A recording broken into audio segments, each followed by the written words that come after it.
Mga kapuso, bangkay sang sunog nga lalaki na sapuan sa Pavia, Iloilo, kaina sang kaagahon. Kapulisan ginapadalman pa kung anugid ang natabo sa biktima. Si Julius Villacaol nakatutok. Nagawalking pasado alas 4 kay nasang kaagahon sa Ilaog Saran si Manong Romulo. Sa nasiplatan sini ang kalayo sa kilid sang pader sang isa ka subdivision sa Zone 6, Barangay Ungka 1, Pavia, Iloilo. Sa kahangawa ngayon niya maglapta, ginpahibalo sini ang iya mga himata. Ang nakita ko lang kalayo. Tapos pagkita ko kami kalayo, dahil ang kudlagan di kung sa mga bata. Kung kulan niya, may kalayo sa sabok. Gilayon ni naging padulungan sa iya manghod kagahinablusan para basyahan sang tubig. Diri na diskubrihan nga ang nagakalayo, amo ang lawas ng isa katawo. Ay pagkita ko na kalayo, kita ko itong tawo man da.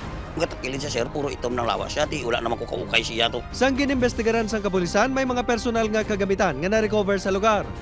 Lakip sa mga ini ang national ID nga ang nagapanag-iya, residente sang Rojas City, Capiz. Suno sa isang kagawad sa barangay, wala man ini sa natalupangdan nga pangayaw sa ila lugar kahapon ukon sa nagligad nga inadlaw nga posible amo ang nasunog nga lalaki. Kung di kami maagi sa salin sa son 2 pakadto de sa son 6 bali sulod doon kayo. Ginapatihan nga hungod nga ginsunog ang biktima, apang kun paano kag kun bala ini ang patay na antes ginsunog. Inang hindi pa matumod, bangod kinahanglan pa ipaidalom sa autopsy ang bangkay. Antes nasiplatan ang kalayo, wala man kuno sang gahod nga nabatian ang pumuluyo.